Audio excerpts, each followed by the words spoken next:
The sharp slam of car doors cut through the calm, golden quiet of my ranch that morning. I raised my mug of coffee and squinted toward the sound. A minivan sat parked just outside my private gate, and 4 strangers were unloading paddleboards and coolers like they owned the place.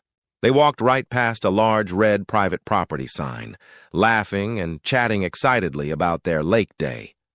I set down my mug and walked toward them, my boots crunching on the gravel.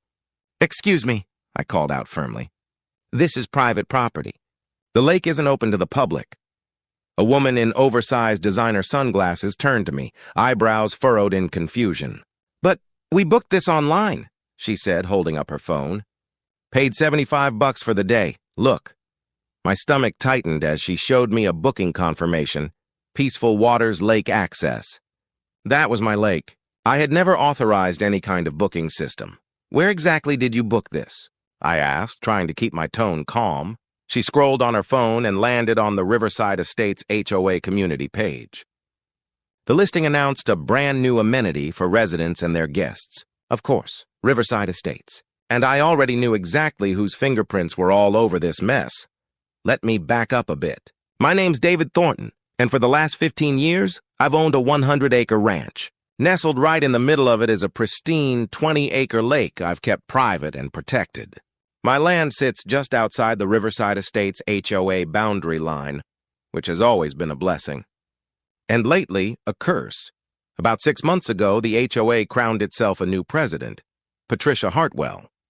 But everyone in the neighborhood had another name for her. Karen. She was in her early 50s, always perfectly put together, with the personality of a drill sergeant crossed with a pushy used car salesman. From the moment she stepped into power, she'd been eyeing my lake like a hawk. It started subtly, little suggestions during community meetings I attended out of courtesy. "Wouldn't it be wonderful if we could expand our community amenities?" she'd say, locking eyes with me. "That beautiful lake just sitting there. Imagine if it were enjoyed by everyone. Every single time, I'd politely but firmly decline. The lake wasn't just some pretty body of water. It was my sanctuary. A carefully managed habitat for native fish and a nesting ground for local waterfowl. But Karen didn't understand the meaning of no. Her campaign escalated. First came the letters, official HOA letterhead, suggesting I consider supervised community events. Then came the surprise drop-ins, where she'd appear at my gate with committee members, pitching how sharing resources would be good for the community. I kept refusing, but listing my lake online without my permission? That was a whole new level of audacity. After sending the confused family away with apologies and a promise to clear things up, I marched straight to my computer. Sure enough, there it was on the Riverside Estates website, a slick listing full of photos of my lake taken from the roadside, pricing packages and fake 5-star reviews about the peaceful atmosphere and great fishing. The page claimed it was a new partnership between the HOA and local landowners to enhance community value, and listed at the bottom, contact Patricia Hartwell. I printed out every page and called my lawyer, Janet Morrison. "She's charging people to access your private property without consent," Janet said, her voice sharp with disbelief. "David, this is textbook fraud and trespassing, and that's just for starters. What do you recommend?" I asked. "We can fire off a cease, press charges, sue for damages," Janet rattled off. "But let me dig a little deeper. With people like this, sometimes a smarter play wins the war." Over the next week, I documented everything. More families showed up with bookings in hand. I politely turned them away and collected their names as potential witnesses. I installed security cameras to catch every trespassing attempt. Meanwhile, Karen wasn't backing down. She emailed me personally, accusing me of being selfish and hurting property values by keeping the lake to myself. Then came Janet's call. "David," she said, almost laughing, "you're not going to believe this. The property right next to yours, the 5-acre lot that borders both your land and Karen's, just went on the market. The Millers are divorcing and need a fast sale." I leaned back in my chair. That piece of land was strategic. It sat right between Karen's house and the only easy access point to my lake from the Riverside Estates side. Whoever owned that lot controlled the choke point "What are you thinking?" I asked, though I already had a good idea. "I'm thinking the best defense is a solid offense," she replied. "I've got a real estate attorney who can set up an LLC. You can buy it anonymously." The plan came together fast. I formed Pine Valley Investments and made an all-cash offer, 20 grand over asking. The Millers jumped on it. 2 weeks later, the deal closed. Karen had no clue who the new owner was. The morning after closing, I hired a construction crew. At 7 a.m. sharp, they began installing an 8-foot privacy fence along the border between the Miller property and Karen's backyard. It was legal, fully up to code, and it completely cut off her view and access to the lake. Around noon, I heard the screech of tires. A silver luxury SUV came to an abrupt stop at the fence line. Karen Hartwell had arrived. She stormed out of her SUV like a hurricane in yoga pants, her face already flushed with fury. "What is the meaning of this?" she shrieked at the construction foreman, her voice slicing through the afternoon air. "You can't put a fence here." "This blocks the lake access."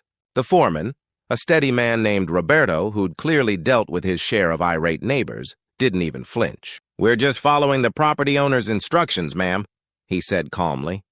"Everything's permitted and legal. Who owns this property?" Karen barked, hands on her hips. "I demand to speak with them immediately." "You'll need to contact Pine Valley Investments," Roberto replied, unfazed. "Ma'am, I just built fences." I watched the whole spectacle from my porch, sipping my coffee while the security camera captured every moment in glorious HD. The next few hours turned into free entertainment. Karen must have made at least 15 phone calls, county recorder's office, real estate agents, even the police. None of it worked. Law enforcement politely informed her that the property owner had every right to build a legal fence on their land. By evening, she'd tracked down my LLC's registered agent, Janet.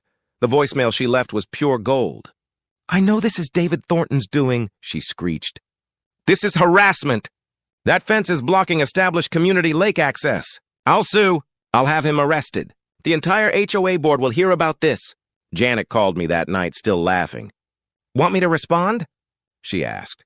"Not yet," I said. "Let's see how far she goes." I didn't have to wait long. The next morning was Saturday, and chaos arrived right on schedule. A dozen families showed up, paddleboards in tow, waving their Lake Day reservations at the new fence. Karen had to meet them at the blocked entrance, fumbling her way through increasingly desperate excuses as she handed out refunds from her own pocket. But Monday morning was when the fireworks truly began. I received an official HOA notice demanding I remove the fence immediately and cease interfering with community lake access. They had called an emergency board meeting for Wednesday evening. Perfect. When the evening arrived, I walked into the packed community center with Janet by my side and a thick folder of evidence tucked under my arm. Karen sat at the board table, practically glowing with smugness. She thought she had me cornered. "Before we begin," I said, standing to address the room, "I'd like to clarify something. This fence you're complaining about, it's on land I legally purchased. I have every right to fence my property." Karen's face went pale. You bought the Miller property," she stammered. "Through Pine Valley Investments?" "Yes," I replied evenly. "Completely legal. And just as property owners have the right to fence their land, they also have the right to control access to it. Which brings me to my next point." I opened the folder and began handing out documents to each board member. "These are screenshots of an unauthorized booking system charging people to access my lake, on my land, which sits outside HOA jurisdiction. This is fraud, theft by deception, criminal trespassing." The expressions around the board table shifted from mild confusion to alarm. "Furthermore," I continued, "here are signed statements from 37 families who paid for lake access, security camera footage documenting trespassing, and a particularly interesting email from Ms. Hartwell herself, accusing me of being, and I quote, selfish for not sharing my property." An older board member named Thomas cleared his throat. "Patricia," he said, turning toward her, "is this true? Did you list this man's private lake online without permission?" Karen's mouth opened and closed like a fish gasping for air. I was trying to increase community value.